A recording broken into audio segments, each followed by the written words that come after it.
Hello friend, आपका स्वागत है आपके अपने यूट्यूब चैनल ऑनलाइन शिक्षण पर। दोस्तों, फटाफट जुड़ जाइए आप लोग और अपने दोस्तों को शेयर कर दीजिए। आज हम लोग इम्पॉर्टेंट अनुच्छेद में भागवन देखने वाले हैं। यहाँ पे हम लोग 1 से लेकर इम्पॉर्टेंट 32 अनुच्छेद तक सीखेंगे दोस्तों। उम्मीद है कि 1 से 50 तक, मतलब 51-52 तक आपको तो जस का तस रटना पड़ेगा। उसके बाद इम्पॉर्टेंट अनुच्छेद हम करा देंगे। मतलब कि मान लीजिए 2 से 3 वीडियो में आपके सारे के सारे अनुच्छेद इंपॉर्टेंट हम कवर कर देने वाले हैं दोस्तों। छोटे छोटे वीडियो बनेंगे जिससे आपको बार बार देखने में प्रॉब्लम्स नहीं आए।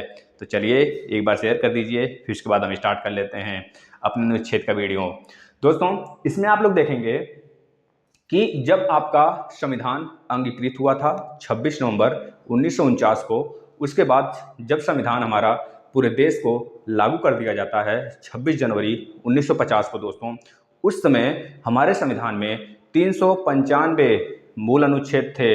अभी बहुत सारे संविधान संशोधन होने के बाद हमारे अनुच्छेदों की संख्या बढ़ गई है दोस्तों। लगभग कहीं कहीं आपको 466 भी मिलते हैं और कहीं कहीं 470 भी अनुच्छेद मिलते हैं, लेकिन वह खंड के अनुसार बटे हुए हैं। लेकिन मूल अनुच्छेद अभी तक आपके संविधान में दोस्तों, जब मूल संविधान आपका बना था, जब संविधान बन के तैयार हुआ था, तो उस समय हमारे संविधान में मूल जो अनुच्छेद थे और इस समय कितने हैं कहा जाता है तो बढ़ गए हैं। लेकिन पिछला अगर आपसे पूछा जाए तो आप बता देंगे 395। भाग कितने थे तो भाग जो है 22 तब भी थे और आज भी 22 ही भाग हैं। वैसे 3 भाग खंड में बटे हुए हैं, उसको हम चर्चा करेंगे जब भाग वाला अनुच्छेद भाग वाला पार्ट लाएंगे। इसके बाद अनुसूचियां हमारे संविधान में 8 थी, अभी फिलहाल में 12 हो चुकी हैं, तो ये भी आप याद रखेंगे दोस्तों। उसी के आगे हम बढ़ते हैं तो हमारा संविधान में 22 भाग हैं। 22 भाग में जो पहला भाग है दोस्तों, 1 से 4 तक अनुच्छेद उसमें आते हैं। 1 से 4 तक वाले अनुच्छेद में आप लोग लिखते चलेंगे सारी बातें। अब ये मत कहिए कि कहानी की तरह सुनते चलेंगे, आप लोग लिखते चलिए। और यह ध्यान दीजिएगा थोड़ा सा, अगर आप सुन रहे हैं तो इस वीडियो को 1 से 2 बार और सुन लेंगे, जिससे कि बहुत सारी चीज़ें कहानी के माध्यम से अगर आप सुनते हैं तो क्लियरिटी बहुत ज़्यादा हो जाती है। 2 से 3 बार सुनते हैं तो यहाँ से आपको सुपर टेट, यूपी टेट हर जगह मिलेंगे यहाँ से क्वेश्चन देखने को दोस्तों। तो आप बिल्कुल निश्चिंत रहें, आप एक अच्छे प्लेटफॉर्म से जुड़े हैं। भाग 1 में आप देख रहे हैं, इसमें संघ की बात हुई है कि भारत एक राज्यों का संघ है। आखिर राज्य क्या है? हम हैं, आप हैं, क्या है दोस्तों? इसमें राज्यों का परिभाषा हम देखेंगे अनुच्छेद नंबर 12 में, जब हम पढ़ेंगे अपना मौलिक अधिकार, उस समय देखेंगे दोस्तों। अब देखिएगा, भाग 1 में 1 से 4 तक अनुच्छेद की बात की गई है। इसमें यह कहा गया है जो भारतीय राज्य हैं, भारत एक राज्यों का संघ है, यह बातें कही गई हैं। अनुच्छेद नंबर 1 में आप लिखेंगे हेडिंग डालकर, अनुच्छेद नंबर 1 में यह कहा गया दोस्तों कि इंडिया अर्थात भारत राज्यों का एक संघ है। यानी कि संघ का नाम, शासन पद्धति, राज्य क्षेत्र का वर्णन और मतलब ये सारी चीजें, जो राज्य क्षेत्र कितने भाग में कितने दूर तक फैला हुआ है, शासन पद्धति का नाम, संघ का नाम, भारत के अनुच्छेद नंबर 1 में है दोस्तों। हमारे कॉन्स्टिट्यूशन नंबर 1 में है, ये चीज याद रखेंगे। India is the union of the state दोस्तों, ये चीज याद रखेंगे, अनुच्छेद नंबर 1। अब आते हैं अनुच्छेद नंबर 2 की तरफ, तो ध्यान से इसको भी नोट करेंगे और इसके आगे लिखते चलेंगे। खुद से लिखने की जब हैबिट बन जाएगी ना, तो हम यहाँ पे लिखवाएं या न लिखवाएं, आप अपना नोट प्रिपेयर करते चलिए, बहुत ही आनंद आने वाला है दोस्तों। अनुच्छेद नंबर 2 में यह कहा गया है, संसद को यह अधिकार है, संसद को यह अधिकार है कि वह नए राज्यों को भारत संघ में शामिल करे या फिर वह नए राज्यों का गठन कर सकती है। अरे बोलो बाके बिहारी लाल की जय।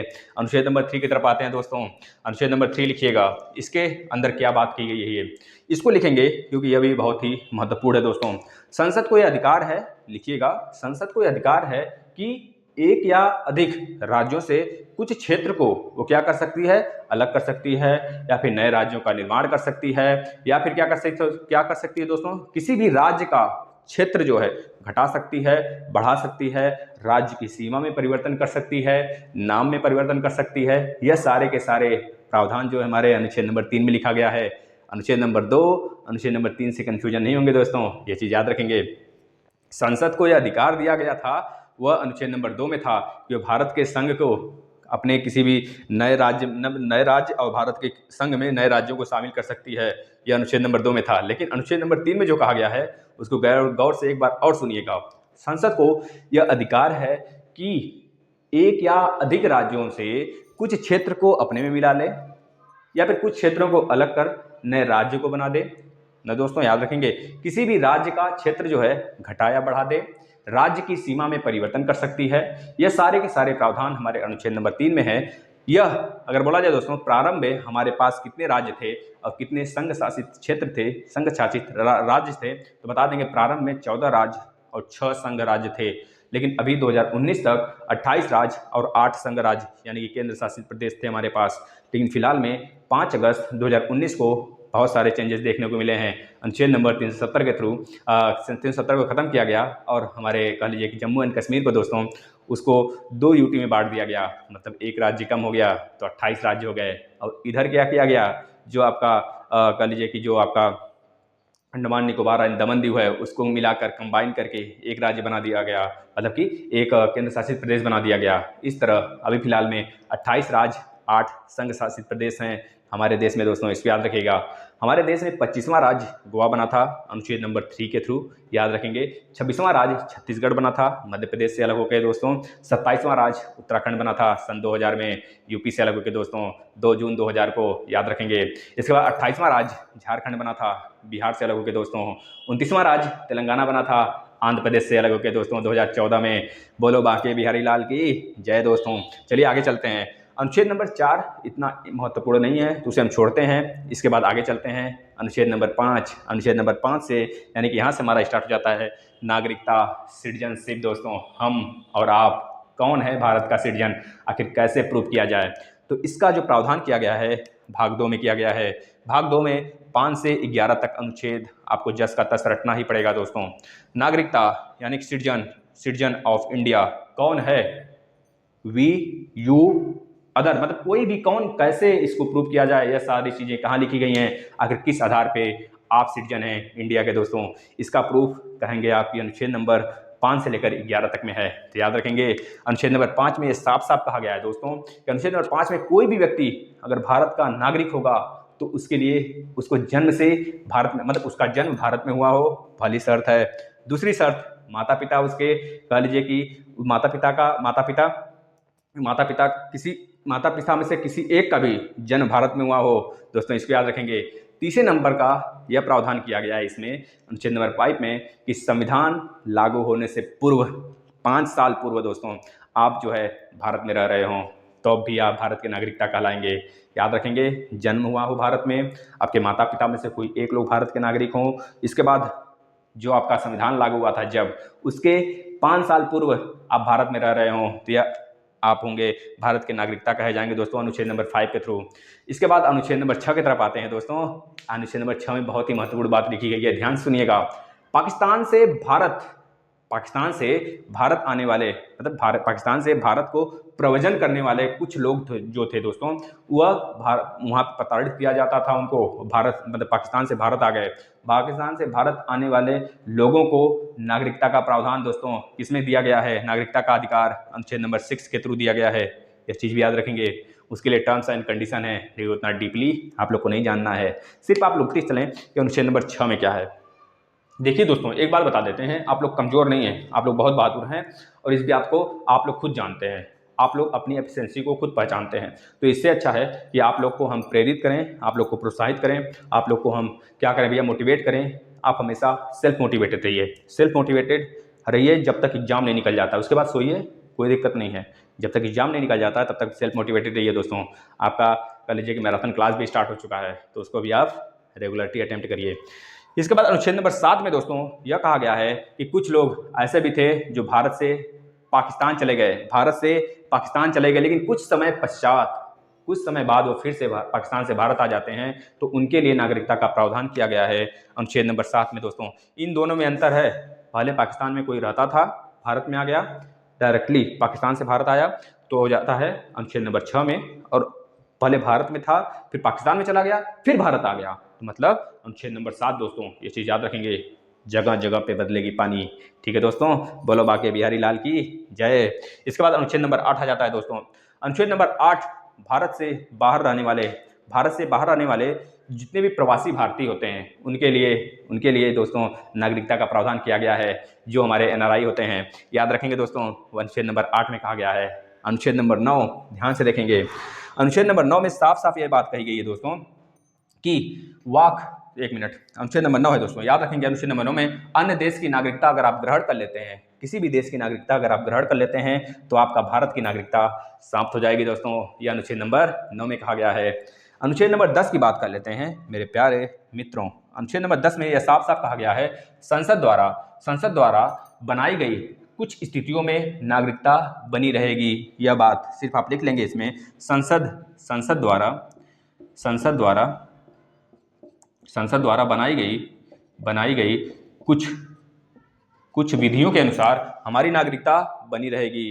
अनुच्छेद नंबर 11 में मेरे प्यारे मित्रों, अनुच्छेद नंबर 11 में नागरिकता का लास्ट अनुच्छेद नंबर 11 में साफ साफ कहा गया है कि संसद का अधिकार है कि वह नागरिकता से संबंधित कोई भी विधि बना सकती है।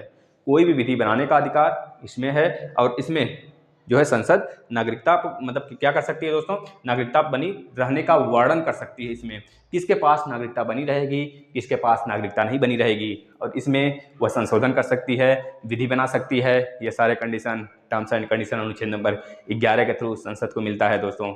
संसद में यानी कौन, वही हमारा विधायिका और कार्यपालिका, जो हम लोग पिछले बार पढ़ के आए हैं अभी पिछले वीडियो में दोस्तों, ये चीज़ याद रखेंगे। फिर आ जाता है भाग नंबर 3 मौलिक अधिकार, फंडामेंटल राइट्स। हमारे फंडामेंटल राइट क्या होंगे दोस्तों, ये सारी चर्चाएं इसमें की गई हैं। हमारे फंडामेंटल राइट पहले 7 हुआ करते थे, लेकिन इस समय फिलहाल में हमारे पास 6 मौलिक अधिकार हैं। इस चीज़ को आप लिखेंगे दोस्तों। और हमारे मौलिक अधिकार 12 से लेकर 35 तक अनुच्छेद में दोस्तों हमको पढ़ना है, 12 से लेकर 32 तक। इसके बाद 33, 34, 35 यह तो हमारे सेनाओं के लिए लागू होता है।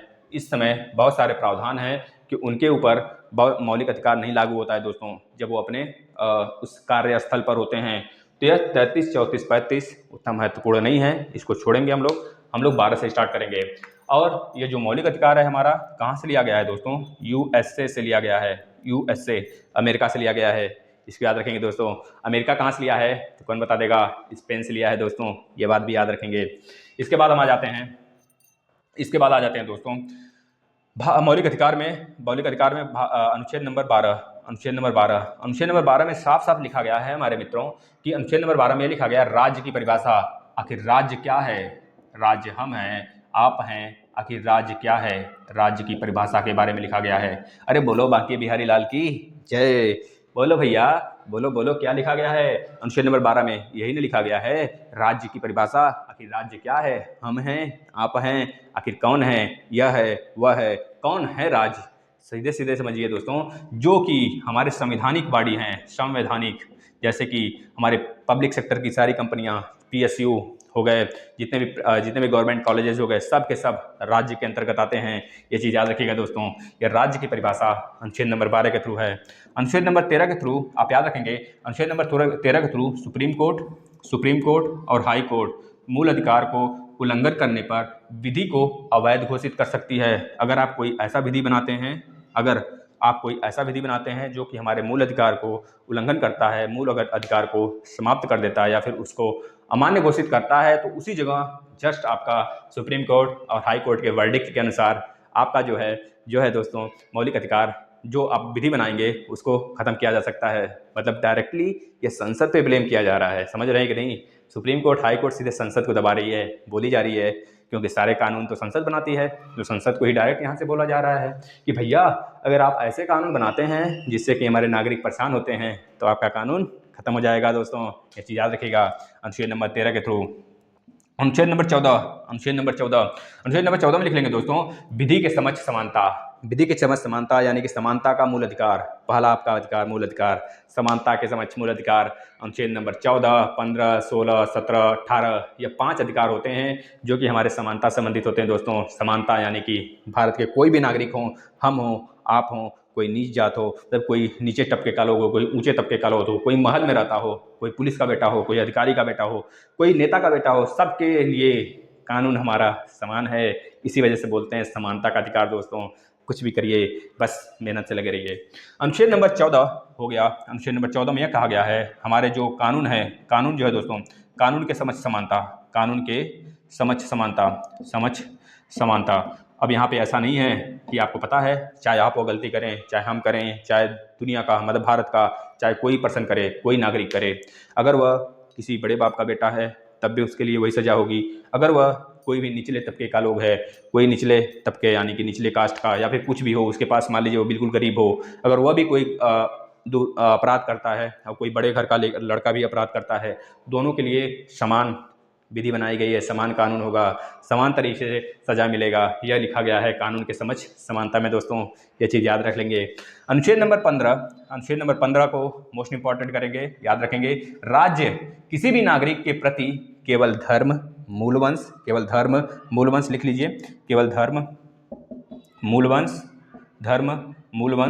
जाति, धर्म, मूलवंश, जाति, लिंग, धर्म, मूलवंश, जाति, लिंग और जन्म स्थान इसके आधार पर भेदभाव नहीं करेगी। आप किस धर्म से बिलोंग करते हैं, हिंदू, सिख, मुस्लिम, हिंदू, सिख सब, चाहे जिस बिरादरी से आप बिलोंग करते हो, चाहे जिस धर्म से आप बिलोंग करते हो, मूलवंश आपका कुछ भी हो, चाहे आपके पापा कुछ हो, चाहे आपके पिताजी कुछ हो, चाहे आपके मामा, दादा, परदादा कुछ भी हो, दोस्तों उससे फ़र्क नहीं पड़ने वाला है। आज आप क्या हो यह फ़र्क पड़ेगा।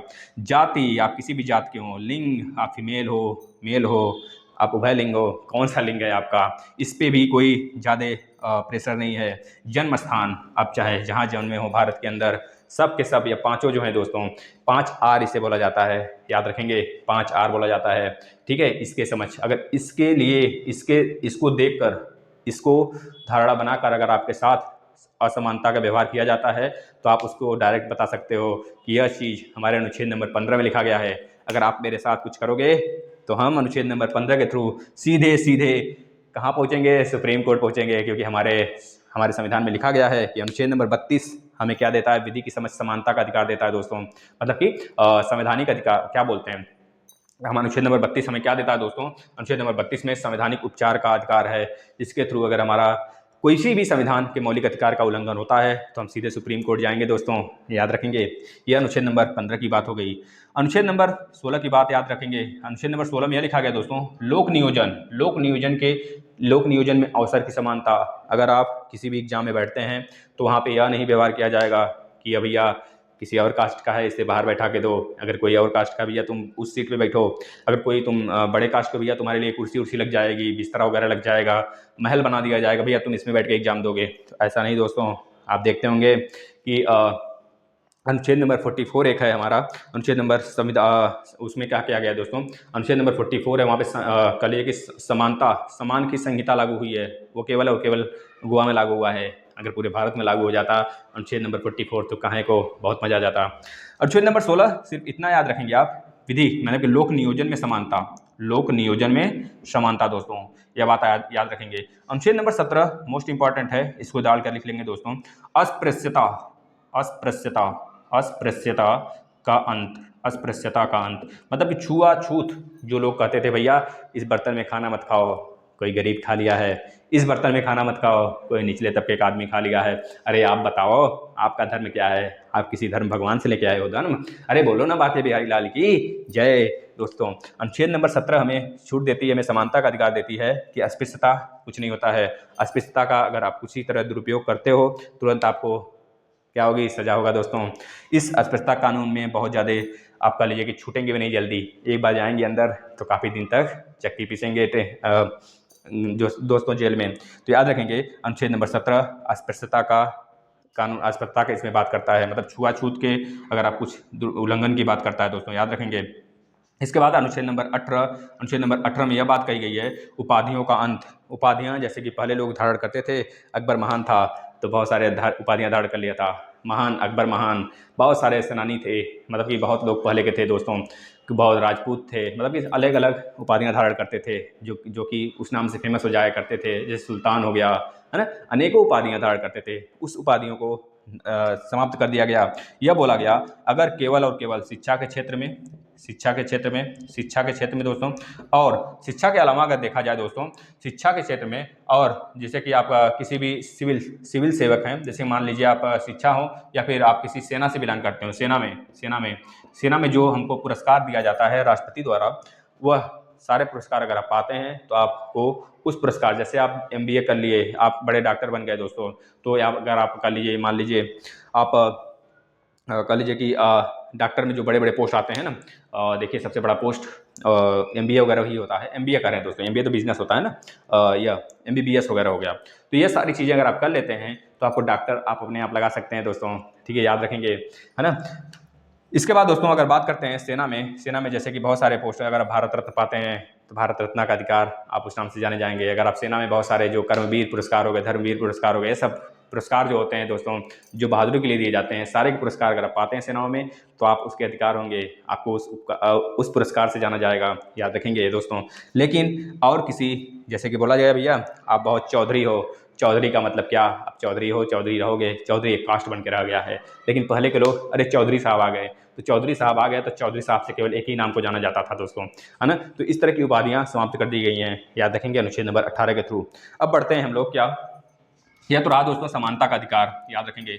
इसके लिए बाद हम बढ़ते हैं दोस्तों आगे, तो याद रखेंगे समानता के अधिकार के बाद अनुच्छेद नंबर 19 आता है। अनुच्छेद नंबर 19 याद रखेंगे दोस्तों, वाक एवं अभिव्यक्ति की स्वतंत्रता, मतलब बोलने की आजादी। अनुच्छेद नंबर 19 में वाक एवं अभिव्यक्ति, अपने आप को प्रदर्शित करने की अभिव्यक्ति की स्वतंत्रता है दोस्तों, याद रखेंगे अभिव्यक्ति की स्वतंत्रता। जैसे कि इसमें 6 अनुच्छेद आ जाते हैं। 19 का में यह कहा गया है बोलने की स्वतंत्रता। अगर आपको लग रहा है कि हमें इस बात के लिए बोलना चाहिए तो आप बोलिए, आप बिल्कुल स्वतंत्र हैं। आए दिन देखते होंगे कि अनेक विवाद होते हैं बोलने के ऊपर लेकर, आदमी कुछ बोल दिया सरकार को, कुछ आदमी कुछ बोल दिया, तो इस कारण से अनेक विवाद हो जाते हैं, है ना। लेकिन उसके प्रति भी इस पर रोक भी लगाया गया है कि आप कहाँ तक बोल सकते हैं, उसकी लिमिट तय की गई है दोस्तों। अब ऐसा नहीं है कि आप हमारे प्रधानमंत्री को कुछ बोल देंगे या फिर प्रधानमंत्री सही कर रहे हैं उनके ऊपर टीका टिप्पणी कर देंगे, आप पे धारा लग जाएगी। हमारे पास धाराएं भी हैं, 511 धाराएं हैं, और अध्याय उस समय 23 है हमारे पास दोस्तों। धारा में बात कर रहे हैं दोस्तों, IPC से बोलते हैं। यहाँ पे दोस्तों देखेंगे अनुच्छेद 19 का में बोलने की स्वतंत्रता, बोल सकते हैं आप, बोलने की स्वतंत्रता। अगर आपको लग रहा है हमारे संविधान में हमारे मौलिक अधिकार का हनन हो रहा है तो आप बोलिए, बेशक बोलिए। अनुच्छेद नंबर 19 का ख में दोस्तों अगर आप बोल सकते हैं तो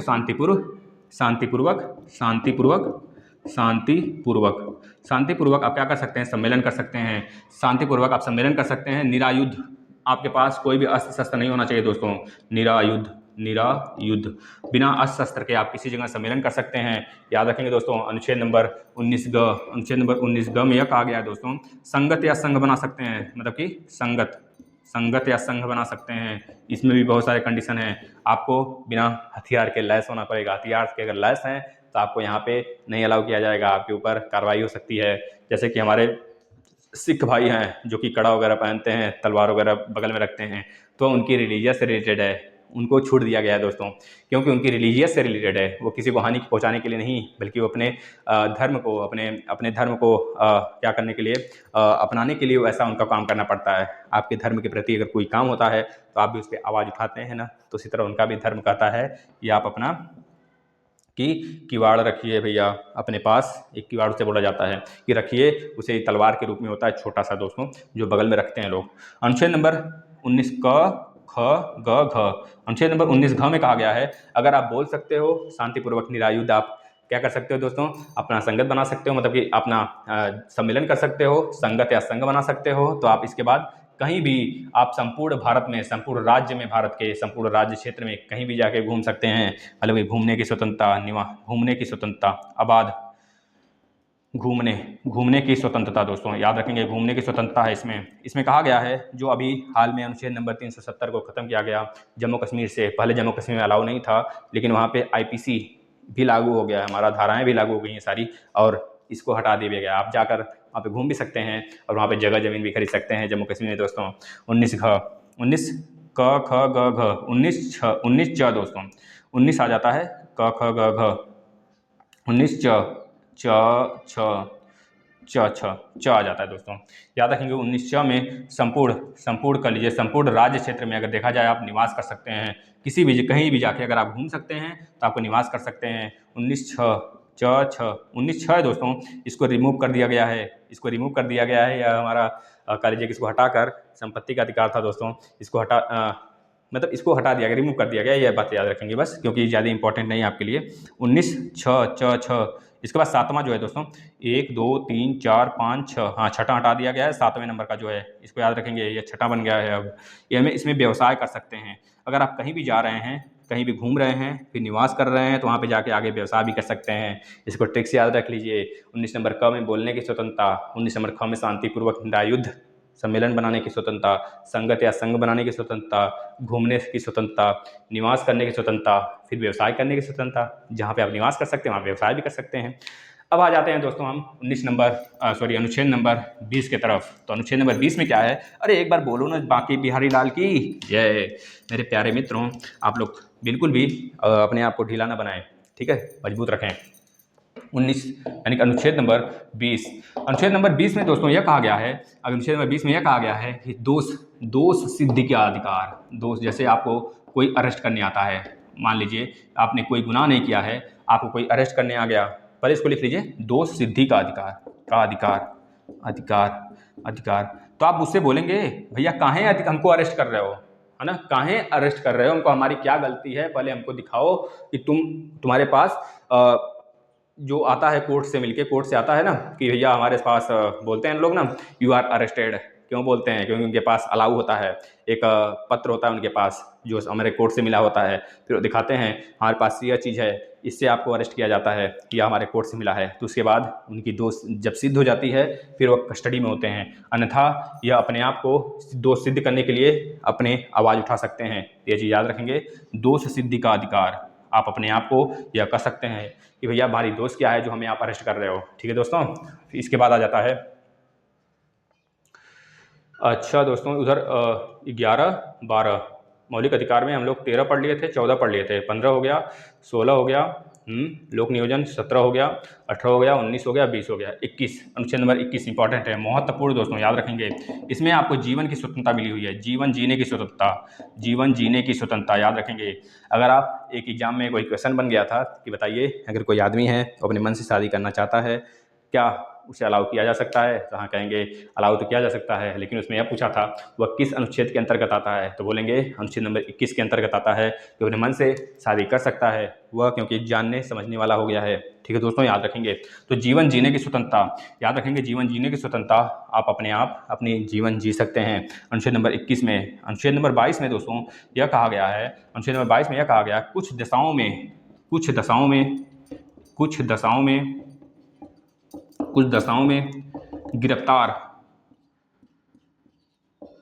गिरफ्तारी, कुछ दशाओं में गिरफ्तारी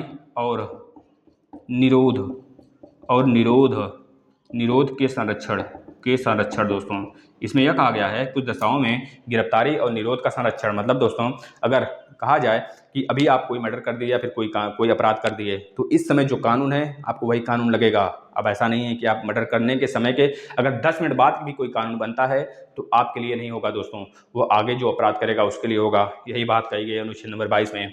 अनुच्छेद नंबर 23 में लिख लेंगे, अनुच्छेद नंबर 23 में लिख लेंगे दोस्तों, अनुच्छेद नंबर 23 में लिख लेंगे, शोषण के विरुद्ध अधिकार है। अनुच्छेद नंबर 23 और 24, अनुच्छेद नंबर 23 में और 24 ये दोनों शोषण के विरुद्ध अधिकार के अंतर्गत आता है दोस्तों, 23 और 24। 23 में यह कहा गया है अगर आप किसी मानव का दुर्व्यापार करते हैं या फिर बालकों का दुर्व्यापार करते हैं तो इस पर निषेध लगाइए, यह मना है, बिल्कुल मनाही है, आप नहीं कर सकते अनुच्छेद नंबर 23 के थ्रू। अगर आप किसी बलात्श्रम करवाते हैं, बालक से बलात्श्रम करवाते हैं, तो अनुच्छेद नंबर 24 के अंतर्गत कहा गया है कि आप नहीं करवा सकते, वरना आपको जेल हो जाएगा दोस्तों, ये बात याद रखिएगा। लेकिन उसके लिए भी टर्म एंड कंडीशन है, आप अपने दुकान पे, अपने शॉप पे काम कर सकते हो, कोई दिक्कत नहीं है। अनुच्छेद नंबर 24 याद रखेंगे। इसके बाद अनुच्छेद नंबर 25, 26, 27, 28 यह हमारे दोस्तों आ जाता है, हमारे धार्मिक स्वतंत्रता से रिलेटेड है। धार्मिक स्वतंत्रता से रिलेटेड है। अनुच्छेद नंबर 25, 26, 27, 28 इसको याद कर लेंगे दोस्तों। भारत में जैसे बात किया जाए जो मुस्लिम की, जैसे हिंदुओं का अगर देखा जाए दोस्तों, हिंदुओं की जनसंख्या कितनी है तो बता देंगे 79% है। अगर मुस्लिम भाई की जनसंख्या देखा जाए कितनी है तो बता देंगे दोस्तों, मुस्लिम भाइयों का 14.2% है। अगर देखा जाए दोस्तों ईसाइयों की जनसंख्या कितनी है तो बता देंगे दोस्तों 2.3% है। इसके बाद अगर देखा जाए भारत में सिखों की जनसंख्या कितनी है, सिख भाई की जनसंख्या कितनी है, तो बता देंगे दोस्तों 1.7% है, 1.7% है। सिख के बाद दोस्तों याद रखेंगे जो हमारे सिख भाई होते हैं दोस्तों ना, अधिकतर कनाडा वाले कनाडा देश में बसे हुए हैं, ये बात भी याद रखेंगे। सिख के बाद दोस्तों आप याद रखिएगा बौद्ध, बौद्ध हो गया, जैन हो गया, बौद्ध जैन। बौद्ध में अगर देखा जाए दोस्तों तो 0.7% है, इसके बाद 0.4% है हमारे जैन में। इसके बाद दोस्तों देखा जाए पारसी, पारसी आ जाता है, पारसी। पारसियों की जनसंख्या कितनी है, जनसंख्या तो बता देंगे 1 मिनट बेटा। पारसियों की जनसंख्या देखा जाए तो 0 काफ़ी कम है ना, 0.005% है, यही चीज़ याद रखेंगे दोस्तों, ठीक है ना। 79%, 79 पॉइंट समथिंग है हिंदुओं की जनसंख्या, ये बात याद रखेंगे दोस्तों। हिंदू मेजोरिटी है हमारा देश, लेकिन फिर भी हिंदू के नाम से नहीं, क्यों? क्योंकि हम लोकतंत्र हैं दोस्तों, हमारे देश का कोई धर्म नहीं है, ठीक है दोस्तों, ये चीज़ याद रखेंगे। हम लोकतंत्र हैं, हम यहाँ पे सारे भाई, सारे जात के लोग मिल बांट के रहते हैं, तभी तो हमारा देश अलग देशों से कुछ अलग है, ये चीज़ याद रखेंगे। इसके बाद दोस्तों आ जाता है हमारा ये चीज़ खत्म हुआ, इसके बाद अनुच्छेद नंबर 31, अनुच्छेद नंबर, पहले हम बात कर लेते हैं अनुच्छेद नंबर 28 और 29। अनुच्छेद नंबर 28 हो गया, इसके बाद 29 और 30, 29 और 30 दोस्तों।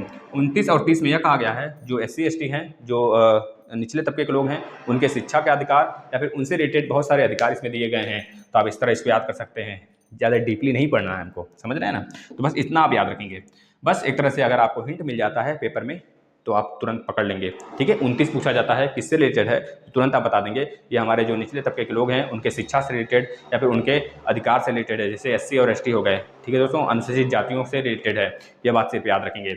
अनुच्छेद नंबर 31, अनुच्छेद नंबर 31 था दोस्तों, संपत्ति का अधिकार था। संपत्ति का अधिकार को निकालकर 44वें संविधान संशोधन, 44वें संविधान संशोधन 2000, 44वें संविधान संशोधन सन 1900 दोस्तों 78, सन 1978, मतलब कि 1978 अधिनियम 44वें संविधान संशोधन द्वारा अनुच्छेद नंबर 31 से संपत्ति के अधिकार को निकालकर अनुच्छेद नंबर 300 क में रख दिया गया है, ये बात याद रखेंगे। अनुच्छेद नंबर 32, अनुच्छेद नंबर 32 मोस्ट इंपॉर्टेंट है, इसे याद कर लेंगे आप। अनुच्छेद नंबर 32 में यह कहा गया है कि जो हमारा दोस्तों अनुच्छेद नंबर 32 में यह कहा गया है संवैधानिक उपचार का अधिकार, संवैधानिक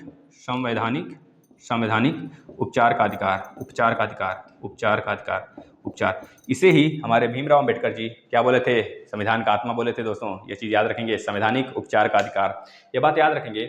और एक चीज़ और याद रखेंगे, संवैधानिक उपचार में अगर आप किसी भी आपके मौलिक अधिकार का हनन होता है, किसी भी एक सेक्शन के द्वारा अगर हनन होता है किसी भी मौलिक अधिकार का, चाहे समानता का अधिकार हो, चाहे शिक्षा से रिलेटेड हो आपका, चाहे वो आपका कोई भी अधिकार हो दोस्तों, मौलिक अधिकार से रिलेटेड हो, कोई भी हो, 12 से लेकर 35 तक अगर हनन होता है, तुरंत आप सुप्रीम कोर्ट जाएंगे।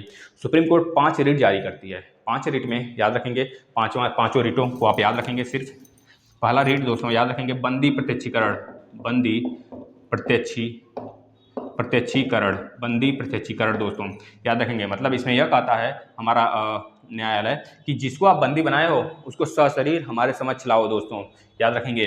बंदी प्रत्यक्षीकरण के बाद परमादेश दोस्तों, इसे क्या कहते हैं, परमादेश को इंग्लिश में मैंडमस कहते हैं और इसे हाइवियस कार्पस बोलते हैं, इसे मैंडमस बोलते हैं दोस्तों।